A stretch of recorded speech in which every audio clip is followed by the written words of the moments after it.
TI को blackmail करती थी अपने दोस्त के साथ। आपका क्या कहना है, क्या कहानी थी? सबसे पहले तो हम मीडिया से, प्रशासन से ही सवाल करना चाहेंगे कि एक पढ़ा लिखा टीआई के पद पे जो पदस्थ है अधिकारी, जो दूसरों को न्याय दिलवाता है, क्या उसको 20 साल की एक लड़की ब्लैकमेल कर सकती है? अगर ब्लैकमेल का मामला था तो क्या टीआई जो दूसरों के लिए काम कर रहे हैं, इतने बड़े पद पे हैं, पूरे ज़िले में उनका नाम था, क्या उनके लिए अगर कोई ब्लैकमेल कर रहा था, और उसमें भी एक लड़की, 20 साल की लड़की जिसके पास कोई पावर नहीं है, कोई सत्ता नहीं है, कोई बैकग्राउंड नहीं है, क्या वो लड़की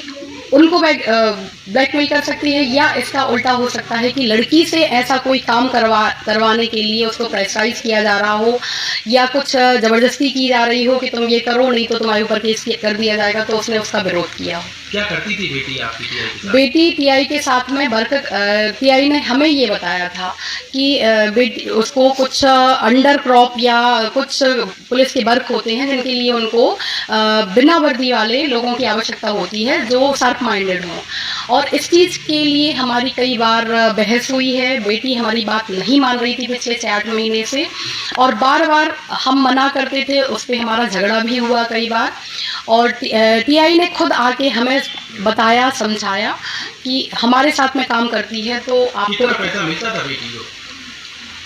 ऐसी कोई सैलरी नहीं थी, लेकिन कभी 25-30 हज़ार, कभी 50 हज़ार रुपये देते थे टीआई। हाँ, और गिफ्ट भी दिए हैं, ऐसी भी चर्चा है? हाँ, गिफ्ट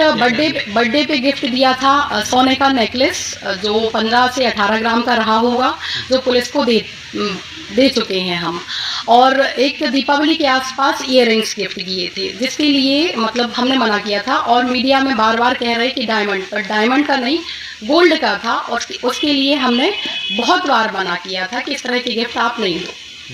इसके साथ ही जब घटना हुई है उसके आसपास के सीसीटीवी फुटेज 2 आए हैं। प्राइवेट बंगले के आसपास आपकी बेटी की गाड़ी दिखी, दूसरा एक प्राइवेट कमरा लिया था बेटी ने, उसमें बैठ के प्लानिंग की, उससे भागते हुए भी दिखे हैं। क्या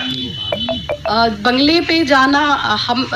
ये नहीं कहेंगे कि बंगले पे जाना कोई बड़ी बात है। हाँ, ये है कि घटना के 1 हफ्ते पहले से बेटी यहाँ पे नहीं थी। उसने यही बताया था हमें कि टीआई सर ने किसी काम के लिए उसको नोएडा भेजा था, वो और सोनू साथ में थे, तो हमें ज़्यादा फिक्र करने की आवश्यकता नहीं पड़ी। और घटना के करीब 1 से 1.5 घंटे पहले हमारी फ़ोन से बात हुई, और हमने उससे फ़ोन पे, हमारी रिकॉर्डिंग भी आप चेक कर सकते हो, पुलिस ने चेक किया हुआ है, हमने उससे पूछा है कि तुम कब आ रही हो, तो उसने नहीं बताया कि हम आ चुके हैं, उसने यही बोला कि आ जाएंगे, और हमें ये मीडिया के द्वारा ही पता चला, पुलिस के द्वारा ही पता चला कि वो यहीं पे थी। तो टीआई के घर में जब उनको, अभी जो ये मुस्लिम्स वाला हुआ था, जब टीआई को हाथ में लगा था, तो हम खुद उनके बंगले पे उनको देखने के लिए गए थे। तो उनके घर पे जाना हमें कोई वो नहीं, क्योंकि काम की वजह से साथ में उनके रूम पे जाना, और दूसरा जो रूम की बात कर रहे हो उसका हमें नॉलेज नहीं है कि ये पता है कि उसकी कोई फ्रेंड है जो वहाँ पे किराए से रहती थी, और अक्सर वो आसी ये बताती थी कि खुशबू के रूम पे हम लोग बैठे हैं। अब आपकी बेटी ब्लैकमेलिंग के केस में फंस चुकी है, आप कह रही हैं वो गलत फंसी है, कैसे न्याय मिलेगा?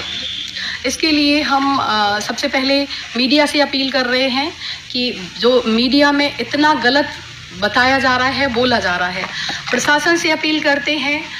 कि प्रशासन भी सही तथ्यों को सामने लाए। पुलिस प्रशासन का हमने सहयोग किया है, बार बार सहयोग किया है, निवेदन कर रहे हैं हम प्रधानमंत्री जी से, मुख्यमंत्री जी से, कि अभी हाल ही में एक 8 मार्च महिला दिवस मनाया गया, बट हमने और हमारी बेटी ने महिला दिवस भी नहीं मनाया है। बेटी पे बार बार गलत आरोप लगाए जा रहे हैं, बहुत कुछ छुपाने के लिए प्रशासन, अपनी गलती के छुपाने के लिए, और कुछ काले कारनामे जो टीआई और प्रशासन के हो सकते हैं उनको छुपाने के लिए एक 20 साल की लड़की को हाईलाइट किया जा रहा है।